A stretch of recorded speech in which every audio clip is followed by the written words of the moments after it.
Hi, it's Sandra from Asexualise.com and author of Asexual Perspectives out on Amazon. So what is lovesick? Well, especially if you're aromantic, you probably don't know what it feels like to be lovesick. And at the moment, I've got that feeling really, really strongly. And it hurts. It's really, really upsetting. So yeah, sometimes it can be more beneficial to be an aromantic than a heteromantic, for example, or romantic person in general. And with me specifically, it would probably be a lot easier if I was aromantic in comparison with being a hyperromantic that I am. I know a lot of aromantics find it difficult to understand romance, romantic feelings and how it feels to be in love. And some of the groups I'm in, they say, what does it feel like, you know? And it can feel wonderful if you love someone and they love you back. And it can feel like you're on cloud nine and you can feel tingly and warm and excited and so elated and happy, and it can be so beautiful. But then you add the other side of love. You have the lovesick side. Now, if you're lovesick for someone who's lovesick for you back, then that's good. But if you're lovesick for someone who doesn't reciprocate that love, then that's really difficult. And I wanted to capture this video at my most emotional for you, so you can really understand what it feels like for me. Yeah, it's really difficult. So I've become friends with this guy over a period of time, but more so lately than ever before. And we're really, really good friends. But I like him more than a friend, and he just likes me as a friend, and that's really, really upsetting. And I feel physically sick. Like, my brain, that's a logical brain, says, hang on a minute, you don't really know this guy very well. You know, you can see some things that are not so good about him with other people. Actually, with me, he's wonderful. He's really good. And he ticks loads of my boxes. And this is the thing. If he didn't tick so many of the boxes of sort of some of the qualities I was looking for in a guy, then it would be a lot harder for me to have any love feelings towards him. But he ticks so many of the boxes and I get on so well with him, like a best friend. So it's kind of really hard for me. So yeah, and I met him in a business sense. So he still looks at me in a business sense to a certain extent, but we've become really good friends too. So this is really hard. So the feelings of love sickness on the downside, if you like, are feeling like you really want to be with that person all the time. You want to talk to them. You want to be close to them. And no, I'm not talking about sex. I'm asexual, you know. You want to be close to them.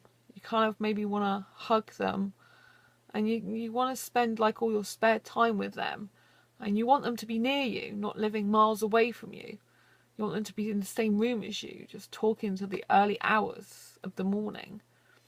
So it's really difficult, especially if the feeling's not reciprocated. This is really tough.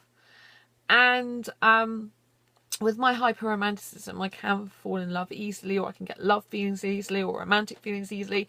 And I do try and manage it. I try and manage it so well. And I was doing really, really well. I was really happy. Fine being single forever. Love my single life. I still adore my single life. Don't get me wrong. I absolutely love it.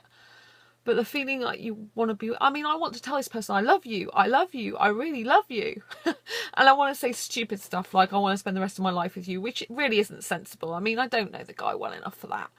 And I wouldn't just give up my whole life for someone I didn't know. You know, that's my romanticism coming out. So when you're feeling romance, you can think and feel things that aren't necessarily good for you or right for you or should be done. But you feel them because of this extreme burning desire to love them so implicitly. That's what it is. And it's really, really tough.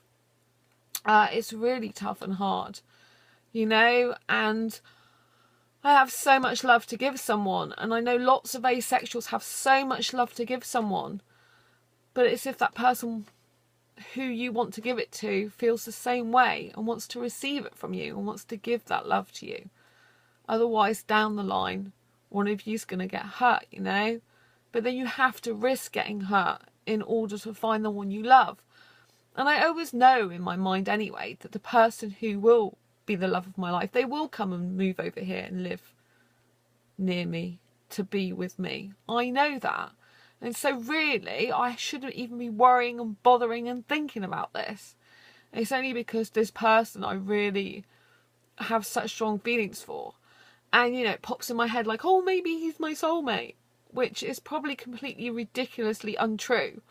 But when romantic feelings get in the way and all you do in that moment is want to be with them, then it's all sensibility goes out the way, to be quite honest, you know? And so it's really, really tough. So yeah, I hope that's sort of made you a bit more clear on what feeling lovesick is. And you know, I start to feel physically sick, like, oh my God, I really want to be with a person. I really want to say to him, I love you forever, and all that rest of that stuff. And if I died tomorrow, I want you to know I love you right now, right here in this minute. And that's a kind of crazy thing I want to do and want to say. And I kind of feel like I should just say that just to get it out of my system. And sometimes with hyper-romanticism, it works that you should actually get your feelings out. I mean, he knows I like him more than a friend. I told him that. We discussed it. But he said, I love you and I know you love me. But then when I discussed what that meant, for him it means as a friend. Now, because I don't experience platonic attraction as an asexual, I don't really have a sense of friendship love until after X amount of months, or sometimes even years. I don't, you know, even with my female friends, I love them as my friends, but it would still be different if I loved a guy as a friend to if I loved a woman as a friend, you know? It's not the same for me. And a lot of the time, I can't love a guy in just a friendship way, which is really quite painful, because it kind of means that I've got to keep my distance from guys from my friends. If they're British, it doesn't really matter so much. I can have a bit of romance feelings for them, but it's not going to be enough to want to be in a relationship with them. So you're kind of sorted. And a lot of my English friends, like, I don't fancy, I don't want to be in a relationship with. So that would be so cool, you know. It's fine hanging out with them, fine talking to them a lot. It doesn't matter, it doesn't bother me. I've got one foreign best friend who's not asexual that I know of, although he acts asexual in my opinion, more so than me sometimes. And I've never fancied him in my life, in my entire life. He's the only foreign friend I've never fancied. Yeah. That says a lot, doesn't it, about what I feel for foreign guys. But no, this guy recently has really got to me, you know. He's pressing all my romantic buttons, but he's being really kind and caring and thoughtful towards me. He'll be great boyfriend material if he wanted to be my boyfriend, which he blatantly doesn't. And he's attracted to my intelligence, which is nice. I like that. You know, all my life I've just wanted someone to be my bestest ever friend, the love of my life and my soulmate. And at the moment he's acting like a really best friend to me. Now, I don't know how long that's going to last. I know that I give a lot of value to him. I'm very intelligent and I know he likes that. And in a business sense, it's all good and fine, isn't it? But I just have to know that that's business, you know. And he values me as a friend, which is fantastic. Don't get me wrong, I absolutely love that. And I know Aromantics are probably going, oh, what's the matter with you? You've got a guy who's like a best friend to you. That's what I want. And I know that's a lot of the time what Aromantics would want. And they'd be really happy with that and messaging and being there for each other like that. But for me, who's a romantic person, that's not enough relationship fulfillment in terms of romance, if you get my meaning. And yeah, if I didn't feel romantic towards him, it'd be blooming great. Now, with my hyper-romanticism, it can take me 8 months, up to 8 months, to feel just friendship for someone. But often times, that means I have to distance myself from the person.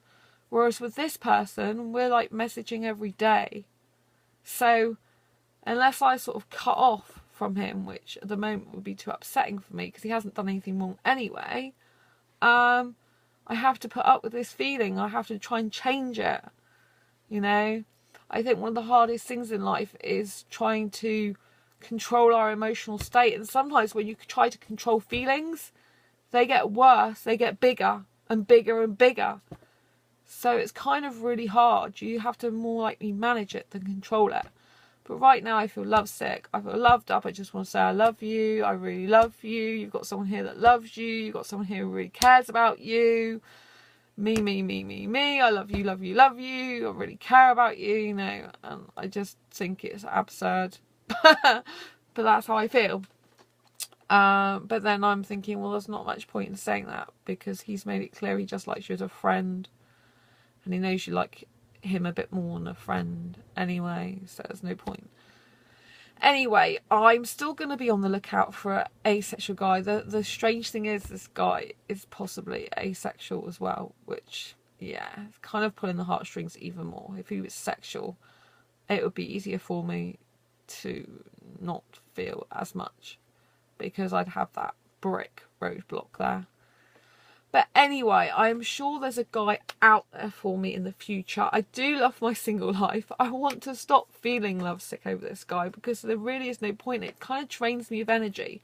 Like if you're putting a lot of energy out and a lot of love and care and another person isn't giving back to you, it's kind of energy draining. I mean, in this case, it's not his fault. We're not in a relationship. We're just friends. You know, the onus is on me. But it kind of feels draining when you're like thinking all the time, every time I hear from him, and when I don't hear from him now, I'm like, oh, I really want to talk to him.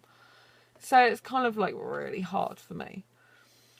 Anyway, please let me know if you felt any of the feelings that I feel, because it's kind of like, oh my goodness me, am I the only one?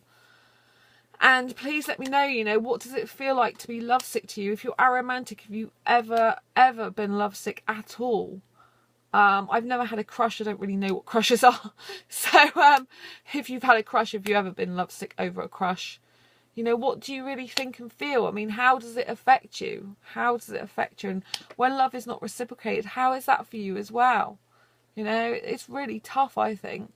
Anyway, please give this video a thumbs up if you like it. Please share it with all your friends and comment below. Subscribe if you haven't already. Don't forget to get your friends to subscribe. The more awareness we can raise of asexuality, the better. And until next time, embrace your quirky and each other's, and I will see you on the next video. Bye bye.